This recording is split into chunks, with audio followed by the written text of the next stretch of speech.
कब ख़त्म होगा ये आईपीएल? जी हाँ, सीएसके के बल्लेबाज क्योंकि अब दिन गिन रहे हैं और ऐसा मैं नहीं कह रही हूँ, ऐसा सहवाग कह रहे हैं और वो ये कहना चाह रहे हैं कि जैसा उनका परफॉर्मेंस है वो ऐसे खेल रहे हैं, ऐसे प्रदर्शन कर रहे हैं जैसे कि अब जल्दी से यह आईपीएल सीज़न ख़त्म हो जाए और अपने अपने घर को लौटे। जी हाँ, तो सहवाग का यह करारा वार है जो सीएसके के लिए है। सीएसके के बल्लेबाज जो कि अब घर जाने का प्लान बना रहे हैं, ऐसा सहवाग का कहना है। अब खेलने का नहीं बल्कि घर लौटने का मन है इनका और स्ट्राइक रेट भी इनका बेकार है, सोच भी बेकार, मतलब कि ये सब जो है वो सहवाग का कहना है। स्ट्राइक रेट वो बेसिकली जडेजा के लिए उन्होंने इस्तेमाल किया है कि उनका स्ट्राइक रेट जो है वो बेकार है।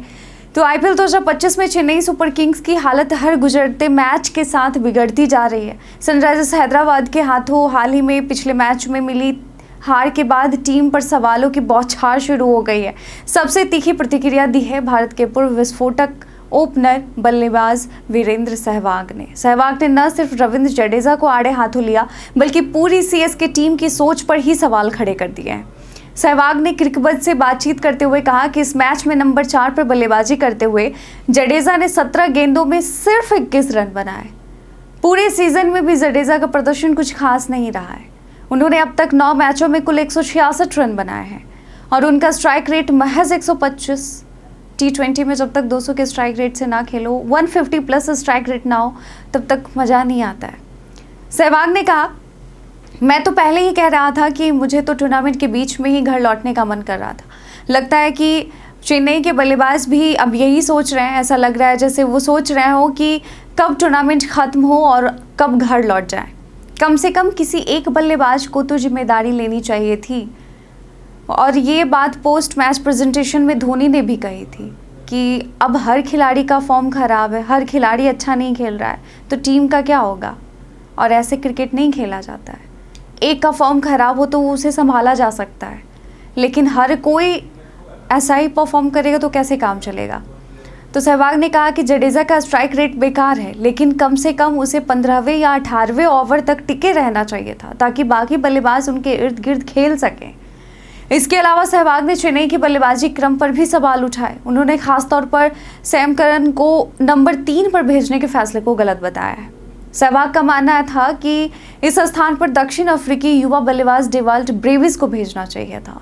अब इस पर सवाल उठाना भाई बहुत बड़ी बात है, क्योंकि सीएसके की कप्तानी अब तो ऋतुराज गायकवाड़ भी नहीं कर रहे हैं, अब तो माही कर रहे हैं, धोनी कर रहे हैं। तो बेशक प्लेइंग 11 में किसे कब उतारना है, कौन से बल्लेबाज को किस नंबर पे उतारना है, ये बेशक फैसले माही ही लेते हैं। तो सहवाग ने आगे कहा कि मुझे समझ नहीं आ रहा है कि सैम करन नंबर 3 पर क्या कर रहे हैं। हाँ, उन्होंने दूसरे लीग्स में ऊपर बल्लेबाजी की है, लेकिन इस लाइनअप में जब आपके पास ब्रेविस जैसा खिलाड़ी है तो उसे नंबर 3 पर भेजना चाहिए। फिर शिवम दुबे को भेजा जा सकता था, उसके बाद जडेजा, सैम करन और दीपक हुड्डा को। चेन्नई को ऋतुराज गायकवाड़ की कमी खल रही है, जो चिपॉक में लगातार रन बनाते थे। सारिश के खिलाफ इस मैच में चेन्नई की शुरुआत तो तेज रही थी। युवा बल्लेबाज आयुष म्हात्रे ने 19 गेंदों में 30 रन की तेज पारी खेली और ब्रेविस ने 25 गेंदों में 42 रन बनाए। आप देख सकते हैं कि ये जो नए नए खिलाड़ी हैं वही रन बना रहे हैं। आप अगर अनुभवी खिलाड़ी का डंका पीटते हुए आप कहेंगे कि हम आईपीएल का ट्रॉफी जीत लेंगे, तो ये कहीं से सही साबित नहीं हुआ है इस आईपीएल सीजन में सीएसके के साथ। लेकिन इन दोनों के आउट होने के बाद टीम का पूरा बल्लेबाजी क्रम जो है वो लड़खड़ा गया। किसी भी बल्लेबाज ने पिच पर टिककर लंबी पारी नहीं खेली। एसआरएच के तेज गेंदबाज हर्षल पटेल ने शानदार गेंदबाजी करते हुए 28 रन देकर 4 विकेट झटके। चेन्नई ने जो छोटा स्कोर बनाया था उसे हैदराबाद ने बड़ी आसानी से हासिल कर लिया। ईशान किशन की ताबड़तोड़ बल्लेबाजी और फिर कुशल मेंडिस और नीतीश रेड्डी के बीच हुई अर्धशतकीय साझेदारी ने चेन्नई की हार पर मुहर लगा दी। तो इस हार के बाद चेन्नई सुपर किंग्स की प्लेऑफ में पहुंचने की उम्मीदों को भी तगड़ा झटका लगा है। अगर टीम को आगे बढ़ना है तो बल्लेबाजी में सुधार तो करना ही होगा और खास तौर पर अनुभवी खिलाड़ियों जैसे रविंद्र जडेजा से बेहतर प्रदर्शन की उम्मीद रहेगी। वैसे आपको क्या कहना है सीएसके की टीम पर, सीएसके के बल्लेबाजों के ऊपर? फटाफट कमेंट सेक्शन में लिखकर बताएं, हमें जानना है आपके जवाब।